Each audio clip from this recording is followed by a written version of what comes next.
ದುರ್ಗಯ್ಯ ಹೇಗಿದ್ರಿ? ಪರವಾಗಿಲ್ಲ. ಸುಧಾರ್ಸ್ಕೊಂಡ್ರಾ?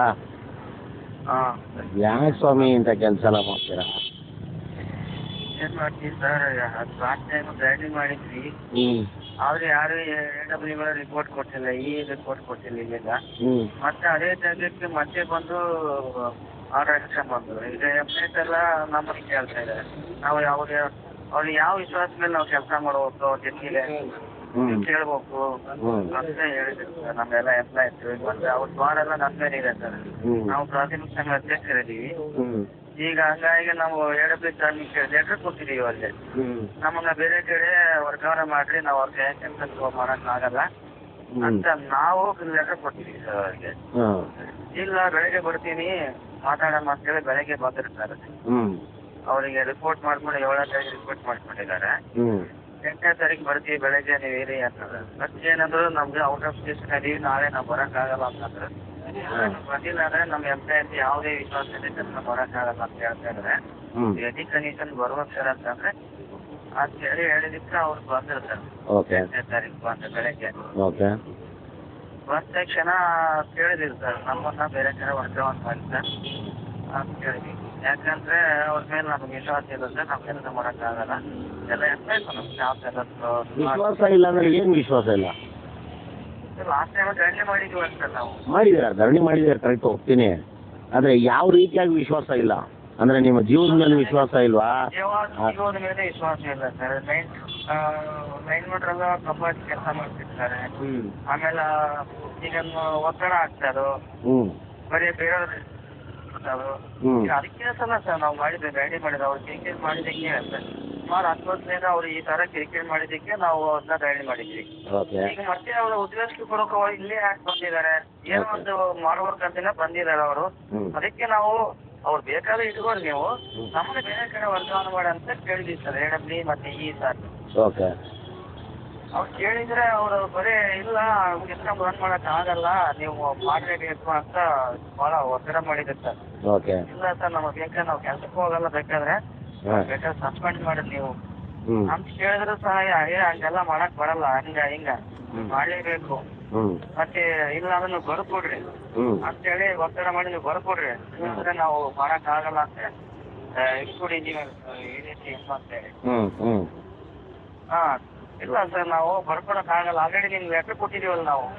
ಅವ್ರಿಗೆ ಅವ್ರು ಬಂದ್ರೆ ನಾವು ಕೆಲಸ ಮಾಡಕ್ ಆಗಲ್ಲ ಸರ್. ಈಗ ದಯವಿಟ್ಟು ನೀವು ನಮ್ಮನ್ನ ಬೇರೆ ಕಡೆಗೆ ಬೇರೆ ಸೆಕ್ಷನ್ಗೆ ವರ್ಗಾವಣೆ ಮಾಡಿ ಸರ್. ನಾಳೆ ಏನೋ ಪ್ರಾಬ್ಲಮ್ ಆಗ್ತದೆ, ಯಾಕಂದ್ರೆ ಪದೇ ಅವ್ರು ಇಲ್ಲಿಗೆ ಬರ್ತಿದಾರೆ ಅಂದ್ರೆ ಅವ್ರ ಮನಸ್ಸಲ್ಲಿ ಅವ್ರ ಉದ್ದೇಶ ಏನೈತಿ ಗೊತ್ತಿಲ್ಲ ನಮಗೆ. ಯಾರಿಗೇನಾದ್ರು ಒಂದು ಪ್ರಾಣಕ್ಕೆ ಅಪಾಯ ಆಯ್ತು, ಏನೋ ಆಯ್ತು, ಏನಾದ್ರು ಯಾರು ಜವಾಬ್ದಾರಿ ಇರ್ತಿಲ್ಲ ಅಂತ ಹೇಳಿದ್ರೆ ಇಲ್ಲಪ್ಪ ಅದೆಲ್ಲ ಮಾಡಕ್ ಆಗಲ್ಲ, ನಮ್ ಕೈಯಾಗಿಲ್ಲ ಅಲ್ಲ ಸರ್. ಯಾರಿಗಾದ್ರು ಬೇಕಾದ್ರೆ ಎಮರ್ಜೆನ್ಸಿ ಆಯ್ತು ರಾತ್ರಿ ಆರ್ಡರ್ ಹಾಕ್ತೀರಿ, ಕಂಪನಿ ಉದ್ದೇಶಿಸ್ಬಿಟ್ಟು ಕಂಪನಿ ಆದೇಶ ಪ್ರಕಾರ ಅಂತೇಳಿ ಆರ್ಡರ್ ಹಾಕ್ತೀರಿ. ಮತ್ತೆ ಇಷ್ಟೆಲ್ಲ ಸಮಸ್ಯೆ ಇದೆ, ನೀವು ಯಾಕೆ ಹಾಕಲ್ಲ, ನೀವು ಹಾಕ್ಬೋದಲ್ಲ ಇಲ್ಲಿ, ನೀವು ಬೇರೆ ಡಿವಿಷನ್ಗೆ ಹಾಕಂತ ಹೇಳ್ತಾರೆ. ಸೆಕ್ಷನ್ ಅಲ್ಲೇ ಚೇಂಜ್ ಮಾಡಿದ್ರು ಸರ್ ನಮ್ಗೆ ಅಂತ ಕೇಳಿದ್ರೆ ಸಹ ಅವರು ಒಪ್ಕೊಂಡಿಲ್ಲ ಸರ್. ಸರಿ ಹಾಗಾಗಿ ಸರ್ ಅವ್ರ ದಿನ ಅವ್ರ ರೀತಿ ನಾವು ನಮ್ ಕೆಲಸ ಮಾಡಕ್ಕಾಗಲ್ಲ ಸರ್. ದಿನ ಅವ್ರ ರೀತಿ ಸಾಯೋದಕ್ಕಿಂತ, ಯಾಕಂದ್ರೆ ನಮ್ಮ ಎಂಪ್ಲಾಯ್ಸ್ ನನ್ನ ಕೇಳ್ತಾ ಇದಾರೆ, ನಮ್ ಕೆಲಸ ಮಾಡಿ ಹೋಯ್ತು ಸರ್. ಭಾಳ ಬಾಯಿ ಗಲಾಟೆ ಆಯ್ತು. ಆಮೇಲೆ ಇಲ್ಲಿ ಹೋಗ್ಬಿಡ್ತೀವಿ ಅಂತೇಳಿ ಎಲ್ಲ ಸ್ಟೇಷನ್ಯಾಗ ಹೋಗಿ ಬಂದಿರ್ತಾವ. ನಮಗೆ ಮಟ್ಟಣಿಗೆ ಹೋಗಿ ಸ್ಟೇಷನ್ಯಾಗ ಹೋಗಿ ಅವ್ರು ಏನ್ ಮಾತಾಡ್ತಾರೆ ಮೊದಲು ಗೊತ್ತಿಲ್ಲ. ಮತ್ತೆ ನನಗೆ ಭಾಳ ಚಿಕಿತ್ಸೆ ಬಂದ್ಬಿಡ್ತು ಸರ್. ಇಷ್ಟೆಲ್ಲ ಎಂಪ್ಲಾಯ್ಸ್ ನಮ್ಮ ಹಿಂದೆ ಇದ್ದಾರೆ.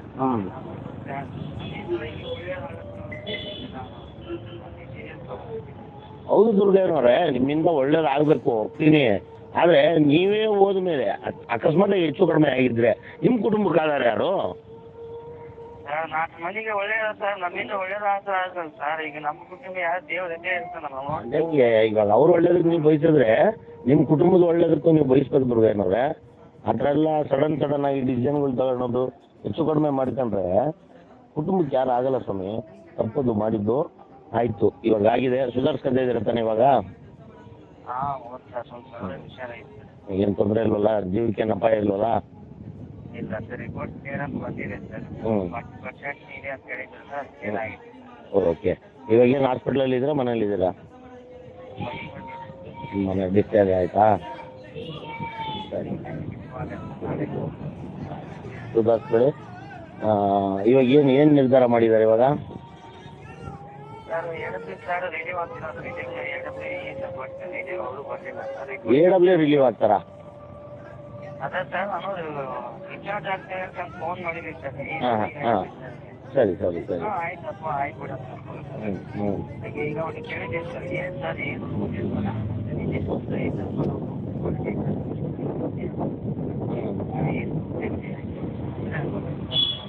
ಹ್ಞೂ ಹ್ಞೂ ಹ್ಞೂ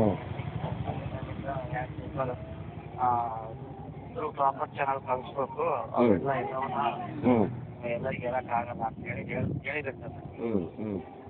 ಅದೇನು ಹೇಳ್ತಿದ್ರೆ ಏನಿಲ್ಲ ಸರ್ ನಮಗೆ ಗೊತ್ತಿಲ್ಲ ಸರ್.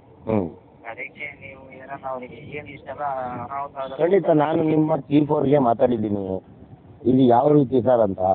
ಇಲ್ಲ ಖಂಡಿತವಾಗ್ಲೂ ಇದು ಕೂಲಂಕುಷವಾಗಿ ಪರಿಶೀಲನೆ ಮಾಡಿ ನಾವು ಇದನ್ನ ಸಂಬಂಧಪಟ್ಟಂಥ HR ಡಿಪಾರ್ಟ್ಮೆಂಟ್ಗೆ ಕಳಿಸ್ಕೊಡ್ತೀವಿ ಅಂತ ಹೇಳಿದ್ದಾರೆ. ಆಮೇಲೆ ಅದರದ್ದೊಂದು ಪತ್ರನೂ ಸಿಕ್ಕಿತ್ತು. AW ಅವರು ಲೆಟ್ರ್ ಹಾಕಿದ್ದಂಥ ಒಂದು ಪತ್ರನೂ ಅದನ್ನು ಉಲ್ಲೇಖ ಮಾಡಿ ಒಂದು ವರದಿನೂ ಸಹ ಮಾಡಿದ್ದೀನಿ. ಅದು ಹೆಂಗೆ ಯಾರು ಅಥಾರಿಟಿ ಕೊಟ್ಟಿದ್ದು AW ಅವರಿಗೆ HR ಮಾಡಬೇಕಾದಂಥ ಕೆಲಸನ ಇವ್ರು ಹೆಂಗೆ ಇನ್ಚಾರ್ಜ್ ಹಾಕಿದ್ರು, ಹೆಂಗೆ ಸ್ಥಳ ಬದಲಾವಣೆ ಮಾಡಿದ್ರು ಅಂತ ಅದನ್ನು ಪ್ರಶ್ನೆ ಮಾಡಿದ್ದೀನಿ. ಅದನ್ನು ನಿಮ್ಮ ಚೀಫ್ ಅವ್ರನ್ನೂ ಪ್ರಶ್ನೆ ಮಾಡಿದ್ದೀನಿ, ಸರ್ ಇದು ಹೆಂಗೆ ಇದು ಯಾವ ಥರ ಆಗುತ್ತೆ ಅಂತ. ಇಲ್ಲ ಇದ್ರ ಬಗ್ಗೆ ಸಂಬಂಧಪಟ್ಟಂಥ ವಿಚಾರಗಳನ್ನ ಕಾರ್ಪೊರೇಟ್ ಆಫೀಸಿಗೆ ತಿಳಿಸ್ತೀವಿ ಅಂತಲೂ ಹೇಳಿದ್ದಾರೆ. ನೋಡೋಣ ಸರ್. ವರದಿನೂ ಮಾಡಿದ್ದೀವಿ. ಕಳೆದ ಬಾರಿ ನೀವು ಕೊಟ್ಟಂಥ ಸ್ಟೇಟ್ಮೆಂಟ್ನ ವರದಿನೂ ಮಾಡಿದ್ದೀನಿ. ಇನ್ನು ಮುಂದುವರೆದಾಗಿ ನಿಮ್ಮ ಹುಡುಗರದು ಮತ್ತು ನಿಮ್ಮದು ಇನ್ನೂ ಬ್ಯಾಲೆನ್ಸ್ ಇದೆ, ಅದನ್ನು ಸಹ ವರದಿ ಮಾಡ್ತೀನಿ ಸರ್. ಓಕೆ, ಹುಷಾರಾಗಿದ್ದೀರಲ್ಲ ಇವಾಗ? ಆಯ್ತು, ಸುಧಾರಿಸ್ಕೊಳ್ಳಿ. ಆ ಥರ ತಪ್ಪು ನಿರ್ಧಾರಗಳನ್ನ ಯಾರೂ ಮಾಡೋಕೆ ಹೋಗ್ಬೇಡಿ. ನೀವೇ ಅಂತಲ್ಲ, ಯಾರೂ ಮಾಡೋಕೆ ಹೋಗ್ಬೇಡಿ. ಸಮಸ್ಯೆಗಳನ್ನ ಎದುರಿಸಿ ನಿಲ್ಲಿಸ್ಬೇಕು ಹೊರತಾಗಲಿ ಈ ಥರ ಏನೋ ಮಾಡ್ಕೊಂಡು ಯಾರಿಗೂ ಒಳ್ಳೇದು ಮಾಡೋದು ಅದು ಅಷ್ಟು ಸಮಂಜಸ ಅಲ್ಲ. ಆಯಿತಾ? ಒಳ್ಳೇದಾಗಲಿ, ಹುಷಾರಾಗಿರಿ. ಹಾಂ, ಓಕೆ ದುರ್ಗಾ ಅವರೇ, ಒಳ್ಳೇದಾಗಲಿ. ಓಕೆ.